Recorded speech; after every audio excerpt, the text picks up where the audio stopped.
Hey everyone, welcome back to the channel. Tonight, just like always, I'll be reading a story for you to listen to in the background.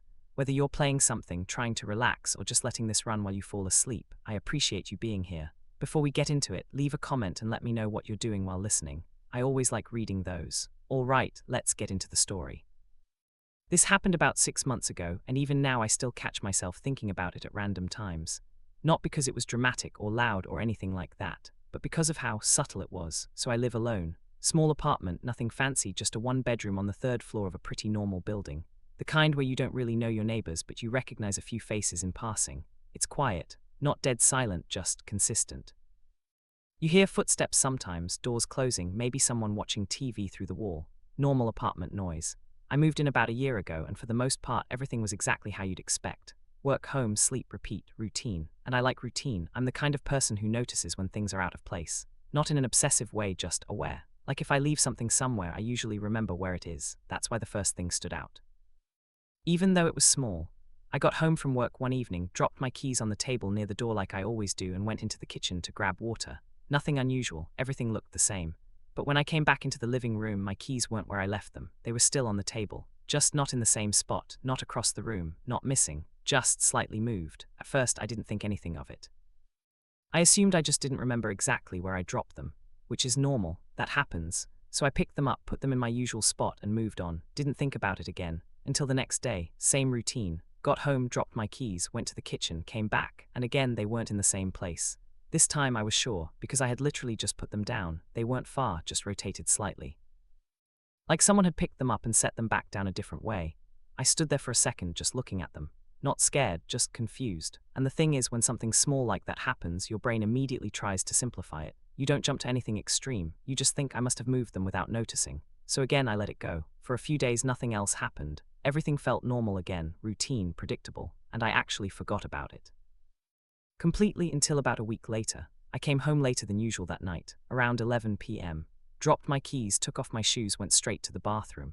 When I came back out, the hallway light was on. Now I never leave that light on, ever. It's one of those habits. You walk in, you turn it off. Automatic, and I remembered turning it off when I came in.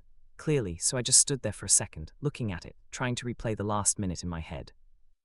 Did I actually turn it off, or did I just think I did? Because that's the tricky part. Memory isn't perfect, especially with repetitive actions.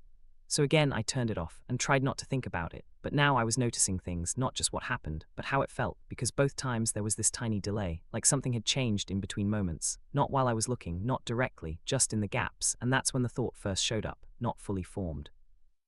Not serious, just a passing idea. What if something is moving things when I'm not looking? I didn't believe it, not even close. But once a thought like that appears, it sticks around, and over the next few days I started paying more attention. Small things, positions, angles, details I normally wouldn't care about, and that's when I noticed something else. It wasn't random. Whatever was happening, it was consistent, over the next few days. I started paying attention in a way I normally wouldn't, not obsessively, just deliberately. I began noticing where I placed things. Keys, phone, wallet, even small stuff like a glass on the counter or a chair at the table, and for a while nothing happened. Everything stayed exactly where I left it, which honestly made me feel a little stupid for even thinking about it. Because once you start looking for something, your brain kind of expects to find it, and when you don't, it feels like maybe it was all just nothing. But then it happened again. This time it was the chair. I had been sitting at the table eating, and when I finished I pushed the chair in. Completely, I remember doing it. Then I went into the bedroom for maybe 5 minutes, just to grab something. When I came back, the chair was slightly pulled out. Not a lot, just a few inches. Enough that you'd notice it if you were looking, but not enough to be obvious at a glance. I stopped immediately. Just stood there, looking at it, because now it wasn't just something small like keys. It was something I had physically interacted with seconds before, and I knew I pushed it in.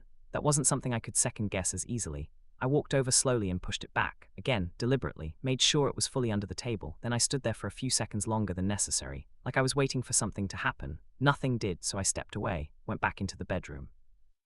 Waited, came back again, still in place, which somehow made it worse, because it meant whatever had happened before wasn't just repeating constantly, it was selective. That night I couldn't stop thinking about it, not in a panic way, just looping through it, trying to find a version of events where it made sense. Maybe I didn't push the chair in fully, maybe it rolled slightly on its own, maybe the floor wasn't level. All of those explanations felt possible, individually, but together.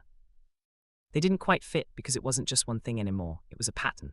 The next morning, I did something simple. Before leaving for work, I took a picture, just a quick photo of the living room, nothing fancy, just so I'd know exactly how things were when I left. Chair in, keys on the table, lights off, everything normal. Then I left, work was normal, day passed like usual, nothing on my mind for most of it, until I got home. I walked in, dropped my bag, and immediately checked the room. At first glance, everything looked fine, but then I pulled out my phone, opened the photo, and compared. The chair was slightly out again, same position as before, a few inches. I felt that same drop in my stomach, not fear, just confirmation, because now it wasn't memory, it was evidence. I hadn't imagined it, I hadn't misremembered. Something had changed while I was gone, and I hadn't done it. I stood there for a long time, longer than I probably should have. Just looking at the chair, then at the photo, then back at the chair, trying to force some kind of explanation, but nothing came. So I did the only thing that made sense at the time. I tested it again. I pushed the chair back in, took another photo, and left the apartment. Just went for a walk, nothing specific. Just left, came back about 20 minutes later. Opened the door, looked immediately at the table. The chair was out again, same distance, same angle. And that's when something shifted in my head, because at that point, it wasn't about if something was happening. It was about what. I didn't feel scared yet, not in a physical way, but I stopped feeling comfortable, because now I couldn't explain it. And that matters more than people think. When something doesn't make sense, your brain doesn't know how to categorize it, and when it can't categorize something, it doesn't know how to react. So instead, you just sit in that uncertainty, that night. I didn't relax, didn't watch anything, didn't scroll my phone like usual. I just sat there, looking at the room, waiting, and around 2:30 a.m. something finally happened while I was awake. I heard it, a small sound, like wood shifting. I looked toward the table, and the chair moved just slightly, but enough that I saw it, right in front of me. No one there, no hand, no movement leading up to it, just motion, and then stillness. I didn't move, didn't react. Because in that moment, my brain didn't know what to do, because it wasn't supposed to happen like that, not directly, not where you could see it. And that was the first time I realized this wasn't something I could ignore anymore. I didn't react right away, not when the chair moved, not when everything went still again. I just sat there, looking at it, trying to process what I had just seen. Because there's a difference between thinking something is happening and actually seeing it happen in front of you. And once you cross that line, there's no going back to normal explanations. I stayed in that same spot for a while, not moving, not looking away. Like if I kept watching, maybe I'd catch something else, something that would make it make sense, but nothing happened. Eventually I stood up, slowly, walked over to the chair and pushed it back in. Again, deliberately. Then I stepped back, waited, nothing, which somehow made it worse, because now it felt like whatever had happened was finished. Like it had done exactly what it was going to do, and that thought stuck with me. The next morning I didn't go to work, not because I was scared, just because I couldn't focus. I stayed in the apartment, walked through every room, checked everything, doors, windows, closets, bathroom, even places that didn't make sense. Nothing, no signs of anyone being there, no damage, no missing items, just a normal apartment, which didn't match what I had seen at all. Around midday, I started thinking more logically. Because even though what I saw didn't make sense, I still needed some kind of explanation. So I went through possibilities. Maybe something with the floor, maybe slight tilt, maybe airflow. Even though none of those explained what I saw, I still tested them. I pushed the chair in, left it, watched nothing. I opened windows, closed them, turned on AC, still nothing. And the more I tested it, the more obvious it became. This wasn't random, it wasn't mechanical. It wasn't something that happened all the time. It was specific, which meant it was controlled. That word sat in my head for a while. Controlled, not by me, but something. That's when I made a decision. If I couldn't explain it, I'd record it. I didn't have any cameras, nothing set up, but I had my phone. So that night, I placed it on the table, facing the chair, hit record, and just left it there. Then I sat on the couch, lights off, just the screen glow from my phone, waiting. Time passed slowly. Minutes, then more. Nothing. Around 2:40 a.m. I felt it again. Not a sound, not a movement, just that shift, like something had started. And then the chair moved, on camera, right in front of me, same as before, small movement, a few inches. But this time it was recorded. I didn't stop the recording immediately. I let it run, because I wanted to see if anything else would happen. Nothing did. After a few minutes I picked up my phone, watched the footage. And it was exactly what I saw. No delay, no hidden cause, just the chair moving. I replayed it, again, looking for anything, a shadow, a flicker, a detail I missed. There was nothing, just movement, and that's when something else hit me.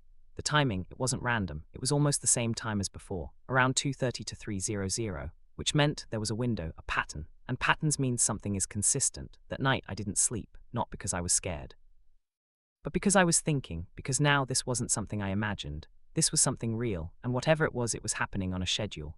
After that night I stopped questioning whether it was real. That part was settled. Now it was just understanding what kind of real it was, because there's a big difference between something being real and something making sense, and this didn't make sense, not even close. The next few days I stayed in the apartment, worked from home. Didn't go out much, not because I was afraid to leave, but because I wanted to observe it. I kept the same setup every night. phone recording, chair in place, lights off, and every night around the same time it happened, not always the exact same movement. Sometimes the chair would shift a little more, sometimes just slightly, but always movement, always within that same window, and always when everything was quiet. After about 3 nights, I noticed something new. It wasn't just the chair anymore. One night I left a glass on the table, half full, nothing unusual, just forgot to take it to the sink. That night the chair moved like usual, but the glass was in a different spot, not knocked over, not spilled, just moved, a few inches closer to the edge of the table. I froze when I saw it because now it wasn't just one object, and it wasn't just a single type of movement, it was expanding. I checked the recording, same thing. Visible cause, no interaction, just the glass sliding slightly. At the same time the chair moved, that's when it became clear. This wasn't about one object, it was about the space. The table, the area, something was interacting with it, and that interaction was increasing. That night I didn't just sit and watch, I spoke. Not loudly, not aggressively, just normal. Okay, what is that? I don't know why I said it. Maybe because silence felt worse. Nothing happened immediately, no response. But something changed, not visibly, just the feeling, like the room became more aware. And I hate saying that because it sounds vague, but that's the only way to describe it. The next night I tried something different. I left multiple things on the table. Keys, glass, notebook, placed them carefully, took a photo, then I sat down. Waited. Around 2:45 it started again. The chair moved, then one of the objects shifted. The notebook this time just slightly rotated, then the keys turned a different direction. One by one, not all at once, not chaotic, sequential, like something was adjusting them. That word again, adjusting, not random movement, not accidental, deliberate, precise. I watched the entire thing happen, didn't move, didn't interrupt, because I needed to see it fully. And when it stopped, everything felt placed, not messy, not disturbed, just different. That's when the pattern became obvious. It wasn't just moving things, it was arranging them. And that changes everything, because movement can be random, arrangement is intentional. I didn't sleep that night, I just sat there, looking at the table, trying to understand what kind of thing would do something like that, and more importantly, why. The longer I watched it, the less it felt random. And the less it felt random, the more unsettling it became, because random things are easier to survive mentally. A loud noise, a flicker, something falling over. Your brain can shrug that off eventually. But this had rhythm, it had order, and now it had intention. At least that's what it felt like. The next morning I did something I probably should have done sooner. I tried to break the pattern. Not by leaving the apartment, not by moving the table, just by changing the setup completely. Usually I pushed the chair in neatly, left the table mostly clear, kept everything normal. So that evening I did the opposite. I left the chair pulled out, put the glass in the middle. Turned the notebook sideways. Dropped my keys near the far edge, nothing dramatic, just wrong, at least compared to how things had been before. Then I sat on the couch and waited. Time passed like it always did, slowly. Quiet apartment, distant sounds from other units, a muffled TV through the wall somewhere, a door closing on another floor, normal things. And somehow those normal things made what I was waiting for feel even stranger, because the rest of the building was just people. Meanwhile, inside my apartment, something was happening that didn't belong in the same world as all that. Around 2:43 a.m., the chair moved first, but not the way it had before. It didn't slide out, it slid in, slowly, not all the way, just enough to line up more naturally with the table. Then the keys rotated, then the notebook shifted, then the glass moved a few inches, and when it was done, everything looked more correct. Not exactly how I would have left it, but closer, cleaner. More aligned, and that's when I understood something. It wasn't repeating the same action every night. It was correcting the state of the space, not based on a single rule, based on some kind of internal version of how the room was supposed to look. And that version was getting more specific. I tested it again the next night. This time I left the chair in, but pushed one corner of the table runner out of place, left the glass too close to the edge, tilted the notebook slightly open. Again, around the same time, things shifted. Not all of them, just the ones that felt wrong. The chair stayed where it was, the glass moved inward, the notebook closed. The runner was pulled straight. I remember just staring after it all stopped. Because now this wasn't even broad behavior anymore, it was selective. It knew the difference between what needed changing and what didn't. At least that's what it felt like, and I know how insane that sounds, I do. But when you're there, watching it happen in front of you, you run out of better language. That was the first night I considered calling someone, not the police. I wasn't even close to that. What was I going to say? Hi. My dining chair is moving itself into a more aesthetically pleasing position. No, but maybe a friend, maybe my brother, maybe just another human being in the room to confirm that I wasn't losing my mind. I picked up my phone more than once, then put it back down every time, because I already knew how it would go. At best, they'd think I was exaggerating. At worst, they'd think something was wrong with me. And honestly, at that point, part of me wondered the same thing. Not because I didn't have video, I did, but even the video didn't feel like enough. Because the thing about impossible footage is that your brain starts distrusting the footage too, not because it's fake, but because accepting it is harder than doubting it. So instead of calling anyone, I made another decision. I was going to make the pattern impossible to ignore. I set my phone up like before, recording the table. Then I set a second device across the room. Old tablet, different angle, wider shot. If something happened again, I wanted it from two perspectives. Not because I thought that would magically explain it, just because maybe it would make it feel more solid, more real, so I left everything slightly out of place. Sat on the couch, waited, and just before 3 a.m. it happened. The chair shifted, the notebook moved, the glass rotated very slightly, all on both recordings, two angles, two separate devices, same result. I watched the clips again and again. And the worst part wasn't the motion itself, it was the lack of transition. There was no visible force, no visible contact, no visible reason, just before, then movement, then after. And somehow seeing it twice didn't make it easier, it made it worse, because now there was even less room left for denial. That night, after replaying the footage for probably the 100th time, I noticed something else, something tiny. The movement always started at the table, never anywhere else. Not the couch, not the TV stand, not the kitchen counter, just the table and the chair beside it, and that detail sat in my head for a while, because once you notice where something happens, you start wondering why it happens there. What was different about that part of the apartment? Nothing obvious, it was just a normal dining table. Cheap wood, two chairs, nothing special, but the behavior centered around it, like that area mattered, like that was the point of focus. And the more I thought about it, the more I started noticing another pattern too. It didn't happen when I used the table heavily, only when it was quiet, only when the table had been left in a certain state, only when the apartment had settled, as if something waited for a kind of stillness before it acted. That thought stayed with me longer than I wanted it to, because it implied patience, and patience implies awareness, and awareness implies something I really didn't want to say out loud. That was the first night I slept with the lights on. Not all of them, just the lamp in the living room, soft light, enough that the room didn't disappear into shadow. I don't know if I thought that would stop anything, probably not, but it made the apartment feel less like a stage waiting for something to begin, and that mattered, at least a little. But around 2:50 a.m. the chair still moved, the notebook still straightened, the glass still shifted, the lamp made no difference. And somehow that tiny failed experiment got to me more than I expected, because now even the comforting little rituals stopped helping, and once those stop helping, you start running out of places to stand mentally.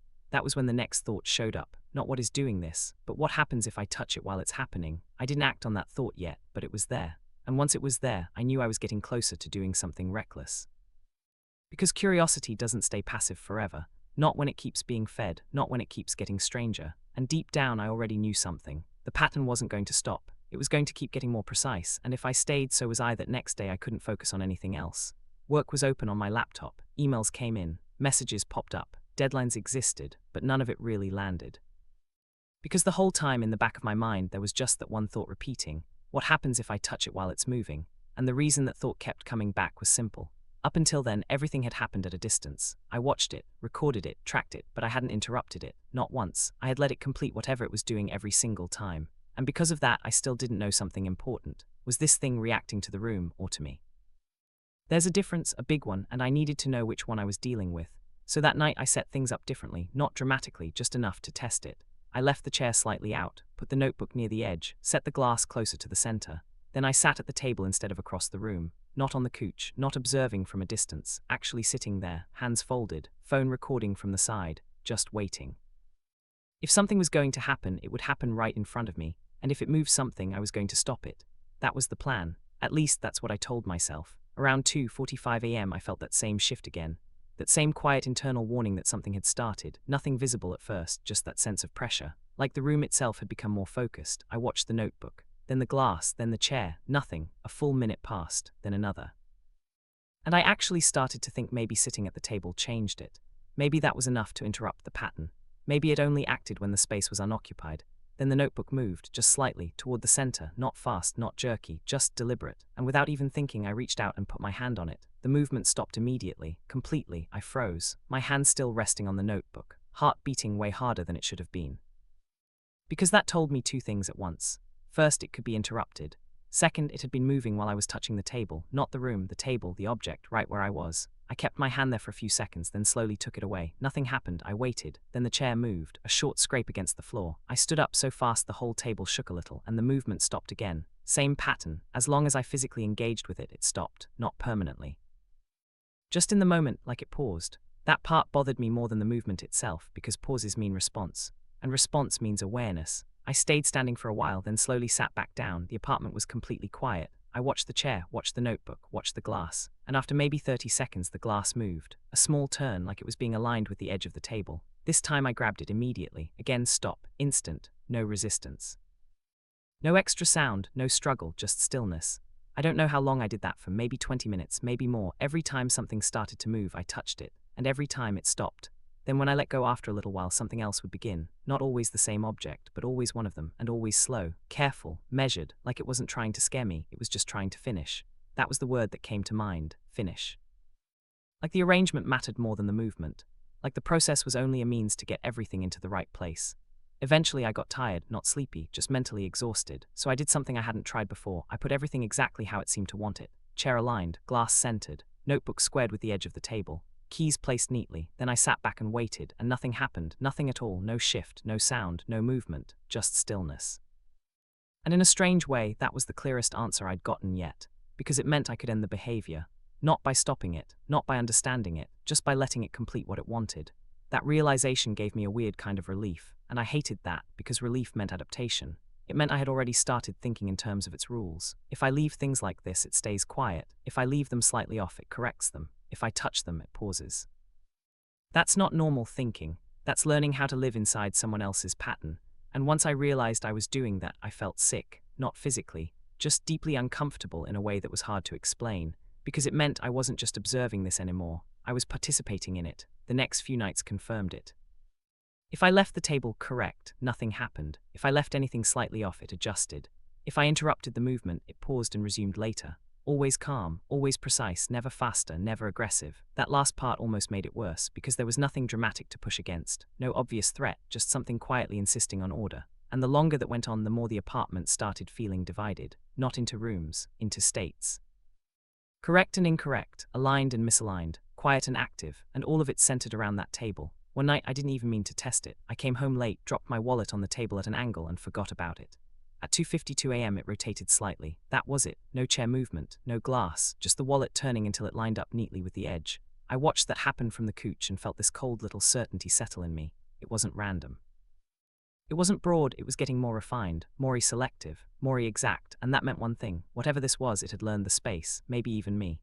And that was the first time I seriously thought, what if it keeps getting more specific? Because if it could go from chair to notebook to keys to wallet, what came after that? That question stayed with me all the next day. And I didn't like any answer my brain came up with, because once something gets more precise, you start wondering when you stop being the observer and become part of what it's arranging. That question stayed with me longer than I wanted it to. Not because I thought something dramatic was about to happen, but because the pattern had been moving in one direction the entire time.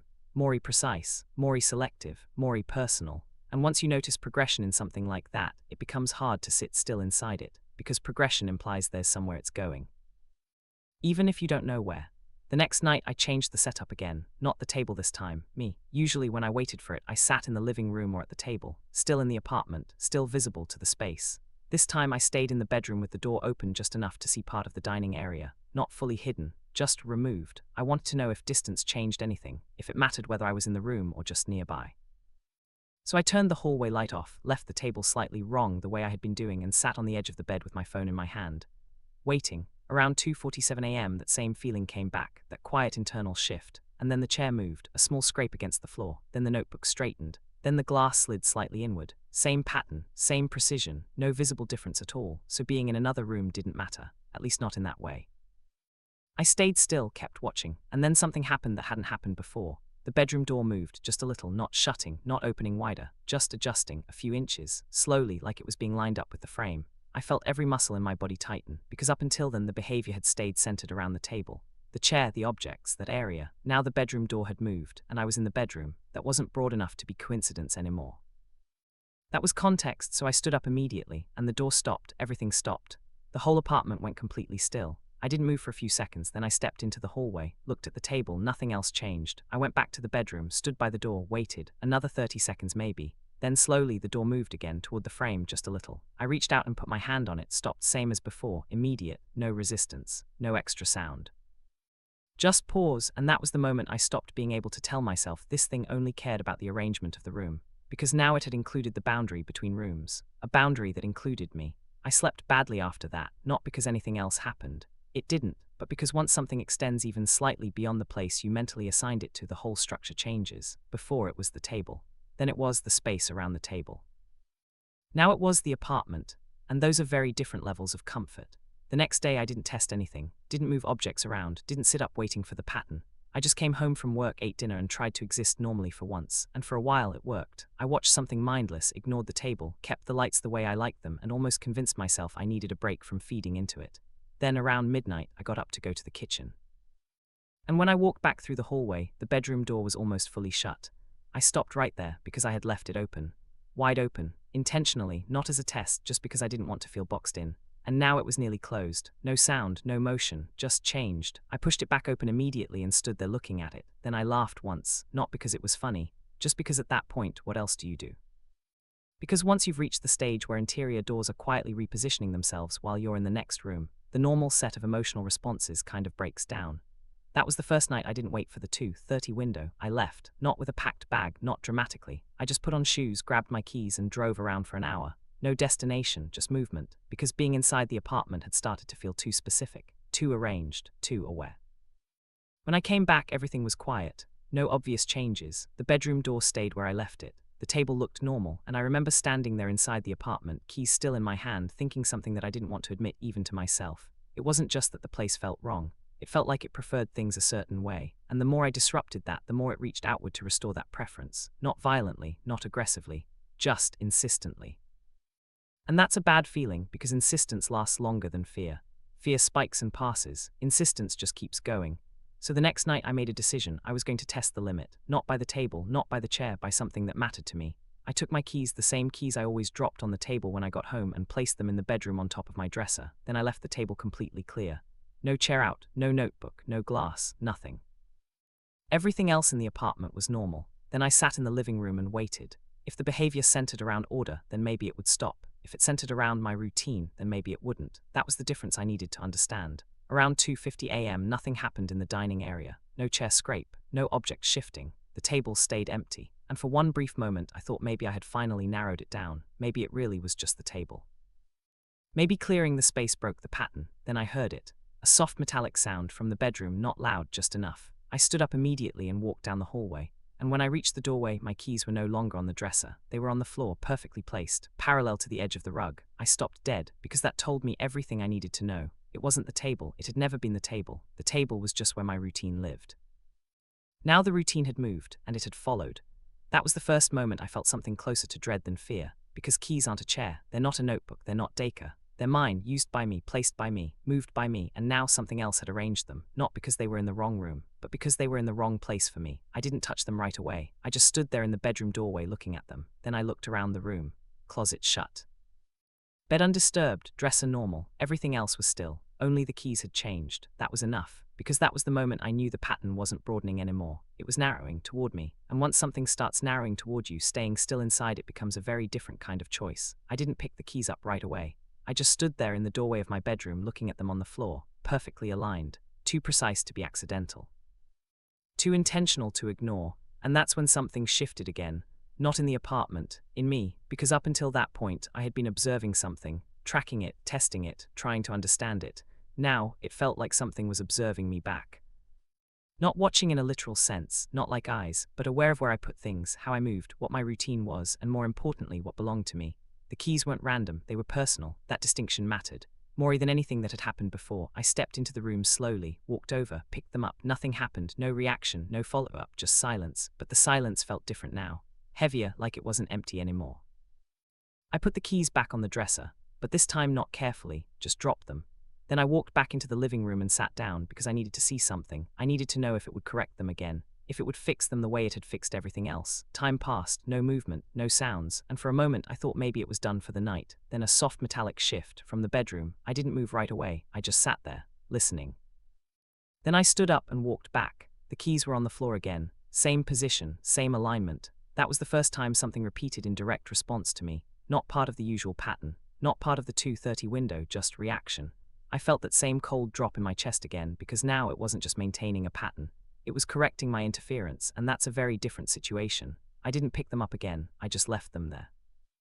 Walked back into the living room, sat down, and for the first time since this started, I stopped trying to control anything, because it was clear now. Control wasn't mine. At best, I could interrupt. At worst, I was part of what it was adjusting. That thought stayed with me the rest of the night. I didn't sleep, didn't move much, just sat there thinking about everything that had happened, the progression, the precision, the shift from objects to space to routine to me. And once you lay it out like that, there's a direction. It wasn't random.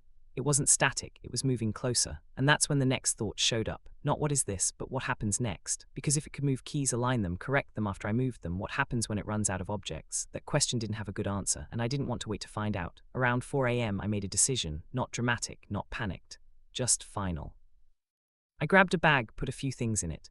Phone charger, wallet, keys, left everything else, walked to the door, and before I left I looked back once. The apartment was quiet, still, normal, the table untouched, the bedroom dark, no movement, no sound, like nothing had happened, but I knew better. I stepped out, closed the door, locked it, and left, not fast, not running, just leaving, because staying didn't feel like an option anymore. Not after that. I didn't go far that night. Just drove, no destination, no plan. The streets were empty. A few late cars, streetlights repeating over and over, and for the first time in days everything felt normal again. No patterns, no adjustments, no quiet corrections happening around me, just randomness. I didn't realize how much I missed that until it was gone. I ended up parking in a 24-hour grocery store lot, left the car running for a while, then turned it off and just sat there, thinking.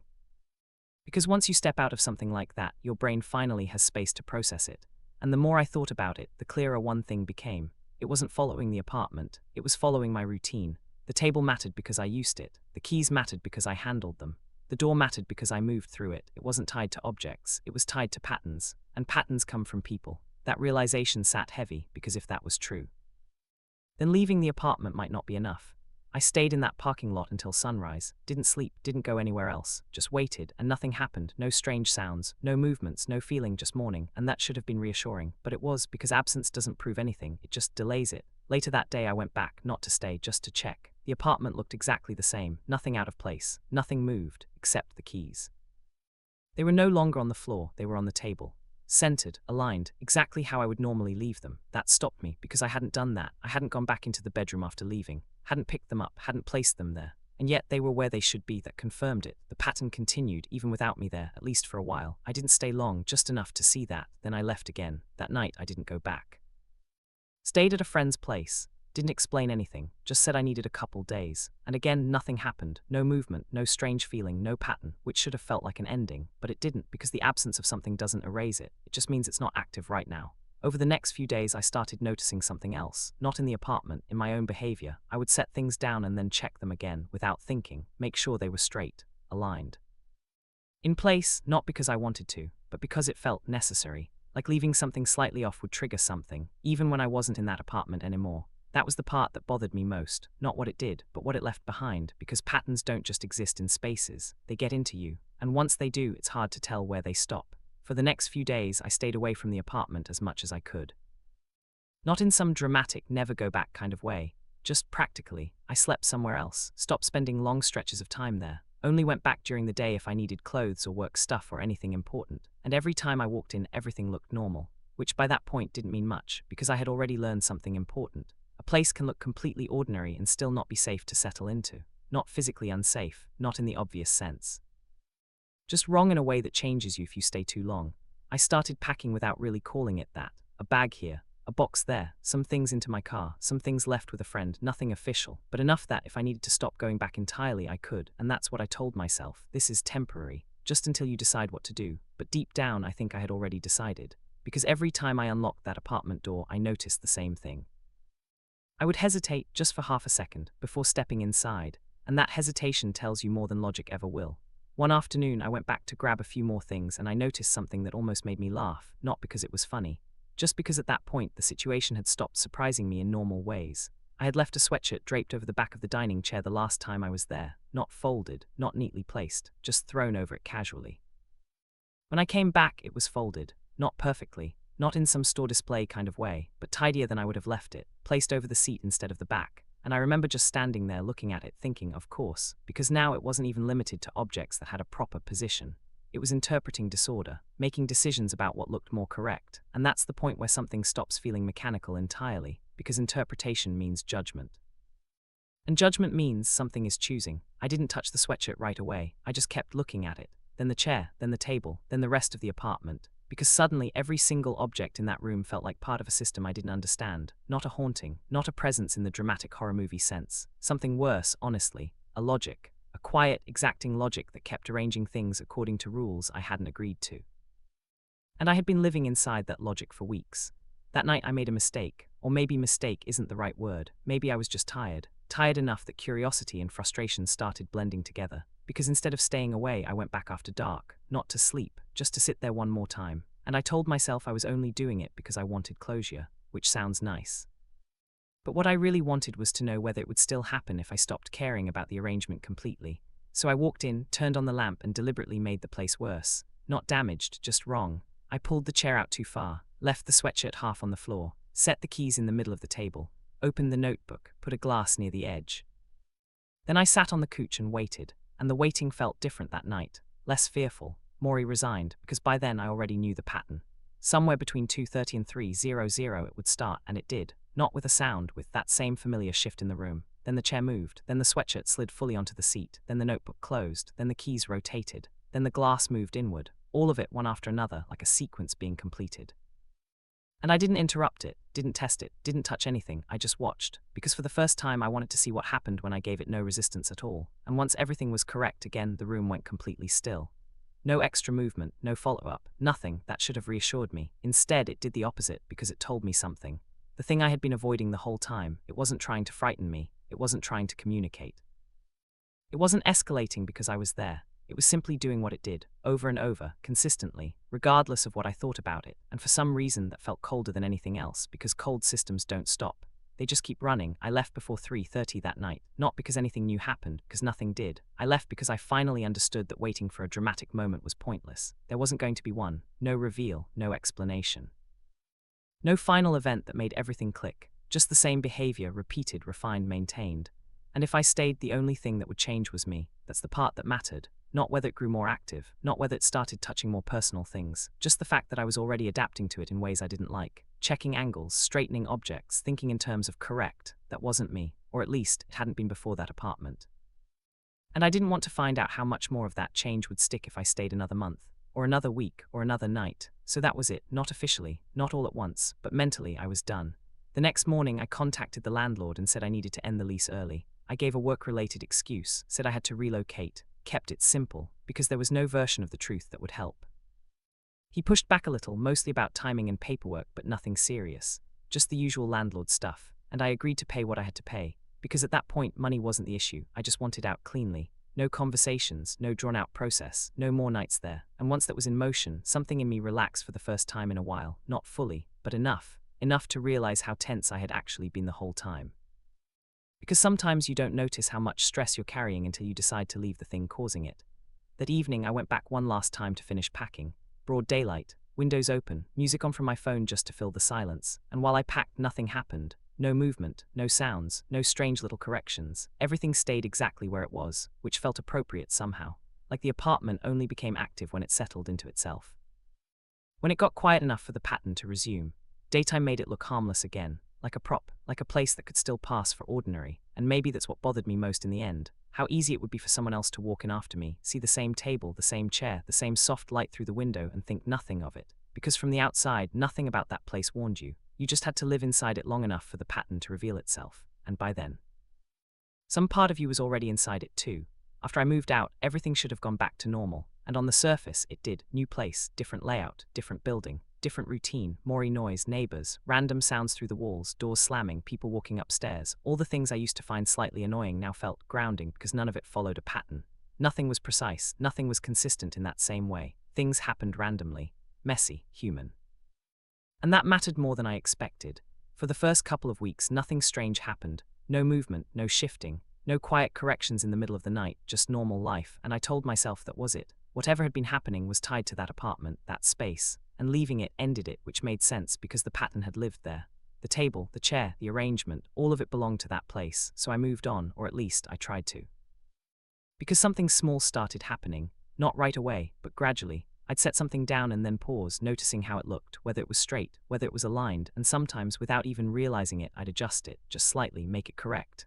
At first, I didn't think about it, just habit, but then I caught myself doing it more often. Keys, phone, a glass on the counter, little things, and every time there was this moment, a split second where my brain would check it.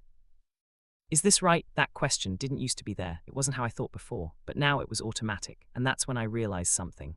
The pattern hadn't followed me, but the awareness had, and that's almost worse. Because now, even in a completely normal space, part of me was still thinking in those terms. Correct, aligned, not because something was going to fix it, but because I had gotten used to the idea that something might. One night, about 3 weeks after I moved. Something happened, nothing dramatic, just small. I came home late, dropped my keys on the table, went to the kitchen, came back, and for a second I froze, because the keys looked different, not moved far, just slightly rotated. And my first thought wasn't confusion, it was recognition, that same feeling, that same pattern. I stood there for a few seconds, looking at them. Then I picked them up, put them back down, watched. Nothing happened, no movement, no shift, just stillness. And after a minute I let it go, because logically it didn't mean anything. It could have been me, it probably was me. But the fact that my brain went there immediately, that's what stayed with me. Because once you've experienced something like that, you don't go back to neutral. You carry it, not as fear, as awareness. And awareness changes how you see things, even normal things, especially normal things. I don't think anything followed me, I really don't, but I do think something stayed. Not in the apartment, in me, and that's harder to get rid of. Even now, months later, I still think about that apartment sometimes. Not all the time, not constantly, just in quiet moments. When things are still, when I set something down and hesitate, that's when it comes back, not the fear, not even the memory of seeing things move, just the idea. There is a correct way for things to be, and I hate that thought, because it's not mine, or at least it wasn't before. I used to leave things, however, keys wherever they landed, chairs slightly out, glasses near the edge of the table, normal, small imperfections. Now I notice them, and sometimes I fix them without even thinking. That's the part that stayed, not the movement, not the apartment, just the pattern, because patterns don't need a place to exist, they just need repetition. And once something repeats enough, your brain starts to expect it. Even when it's gone, I never went back. Never checked who moved in after me, never asked if anything strange happened there, because I don't think I want to know. Some things feel better left unfinished, not because they're too scary, but because they don't have a clean answer. And if they don't have an answer, your brain can't close them. So they just stay, in small ways, like the way I place my keys now, like the way I straighten things without noticing, like the way I sometimes stop and look at a room and feel like something is slightly off. Even when it is, and every once in a while, very rarely, there's a moment where I leave something out of place on purpose, just slightly, and I wait, not long, just a few seconds, half expecting it to shift, to correct itself, to move just a little. It never does, nothing happens, everything stays exactly the same, and that's normal, that's how it's supposed to be. But even now, in that silence, in that stillness, there's always that tiny thought, if I left it like this long enough, would something eventually fix it? And I don't like how quickly that thought appears, because it means something changed, not the world, me. And that's where this story actually ends, not with something happening, but with something that stopped and left just enough behind that you can't quite forget it. Alright, that's going to be it for this one. A little different from the usual stories. More quiet, more subtle. If you made it this far, you're probably either deep into your game or already half asleep. Either way, I hope it helped you relax a bit. And like always, leave a comment and let me know what you were doing while listening. I'll see you in the next one.